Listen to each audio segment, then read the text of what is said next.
avec Ange ce matin. Alors, on va parler des chemises, des polos. Qui a amené à quoi? Qui a D'ailleurs, amené c'était à le teaser. Hein. Voilà, c'était le teaser. Alors, le tout premier, forcément, la chemise, qui est le plus ancien entre les deux, entre la chemise et le polo. Alors, ça nous date de l'Antiquité, les toutes premières chemises. Alors, à la base, c'était pas un vêtement comme on le porte aujourd'hui, c'était un vêtement de nuit ou un sous-vêtement. Ah bon? Oui. Ah, Il faisait plus froid. Il faisait plus froid et c'est surtout qu'en plus, on portait ça parce que les vêtements étaient rugueux. Donc pour se protéger, on portait des chemises très longues. Alors plus la chemise était longue, plus on était fortuné à l'époque. D'accord. En tous les cas. Puis la chemise forcément a évolué avec le temps. C'est devenu, on parle des cols blancs par exemple, hein, donc les premiers métiers de tailleur, et c'était que les personnes fortunées qui pouvaient s'offrir justement une chemise. On faisait ça en blanc uniquement parce qu'on faisait bouillir les vêtements à l'époque, hein. Donc on cherchait pas les couleurs. Et puis ensuite, une évolution a fait qu'on mettait des chemises colorées pour annoncer un petit peu ses valeurs politiques. d'accord. D'accord. Voilà. Ah oui. Donc ça, c'est pour l'histoire de la chemise dans les grandes lignes. Et forcément, quand on parle du polo, tout le monde pense que ça part du sport polo. Je vais vous dire oui et non. Ouais. Parce que, au final, il y a eu donc les Britanniques qui étaient installés en Inde à l'époque. Donc là, on a des images du sport de polo. Et donc, nos cavaliers britanniques portaient des chemises qui bâillaient et qui les gênaient en fait lorsqu'ils étaient au galop en jouant au polo. Donc, on a créé du coup la boutonnière Ah, pour maintenir le col. Mais la vraie histoire du polo nous vient d'un grand joueur français que tout le monde connaît. On l'appelait dans le tennis le crocodile. Si je vous Oui, dis ça, ok, oui. il a je laissé parle une pas de marque. marque, mais vous voyez de Voilà, qui, on voit de très qui je bien, parle. ouais. Qui, au cours des années 20, a cherché à être plus à l'aise dans le tennis. Donc, à l'époque, les joueurs de tennis portaient également des chemises. Ah oui. Et à manches longues, hein. Oui, c'est ça, c'est À pas, manches pas longues. terrible pour jouer au Donc tennis. pas terrible pour jouer au tennis, et l'idée, on était déjà dans l'amélioration des performances, dans la quête d'amélioration des performances. Et donc du coup, il a utilisé un tissu aéré pour évacuer la transpiration, mis une boutonnière toute courte, et coupé les manches.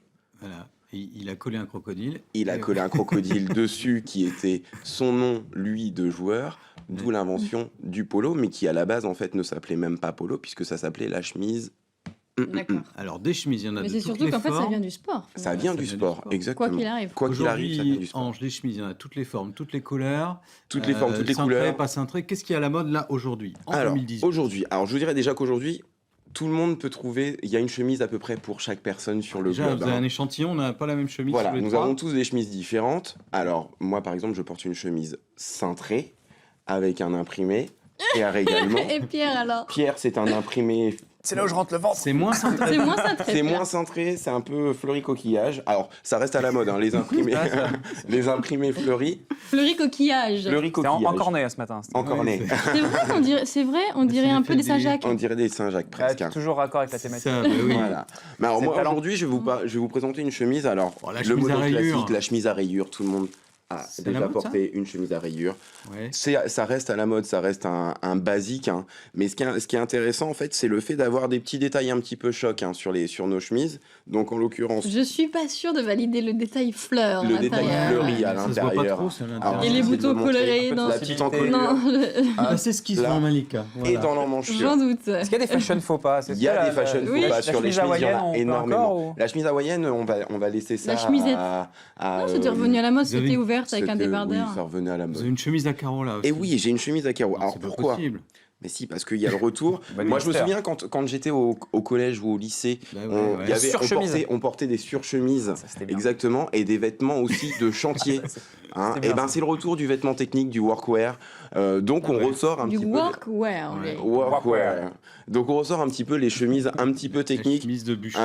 un peu bûcheron, un petit peu avec des habillages un petit peu Un peu rayés. épaisse aussi. Et hein. c'est très épais, hein, ça tient très très chaud. Mm. Donc ça pour l'hiver, ça va se vendre énormément. Et le polo, il a l'air épais aussi. Alors le polo est un peu épais. Alors je vais le Ça, c'est à la déplier. mode aussi. Avec... Alors, Ah oui, Je vais vous dire oui et non pour le polo. Moi, je suis pas friand des polos, Ah ouais. personnellement. il y a Ou alors beaucoup de très choses, simple, hein. quoi. Mais il faut que ce soit le plus simple possible. Messieurs, ne portez pas de polo avec un gros logo dessus.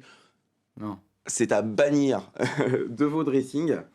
Il est grand, votre polo. Hein. Oui, il est grand, C'est il pas est du tout simple. sauf à ma taille. Non, mais c'est un truc des All Blacks. Il est ça. pas Ça, fité. c'est un truc des All Blacks. Alors, c'est une des plus grandes marques, hein, de polo connues Donc faites bien attention à vos polos, pas de gros imprimés, pas de logo dans le dos non plus, des choses très, dans le très dos. simples aussi, et sur l'avant. Et puis alors, petit détail, moi je vais vous poser une question, alors je vais pas pouvoir vous le montrer.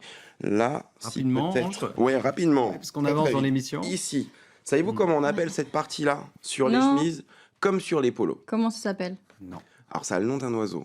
Ouais, non. Et on rossignol. appelle ça des hirondelles. Ben, Des c'est hirondelles Ah, de c'est renfort. joli, oui. Et ça, messieurs, c'est gage de qualité parce que ça évite en fait que le vêtement se déchire sur vos chemises, Il, en comme a, sur il, a vos des, polos. il a des, i- La il a des classe. hirondelles, Laurent, c'est parti. Donc Eh oui, j'ai faites des attention aux hirondelles de voilà. renfort sur vos vêtements, Vous allez sur pouvoir vos goûter polos l'encornet, et il y a de sur la vos place. chemises.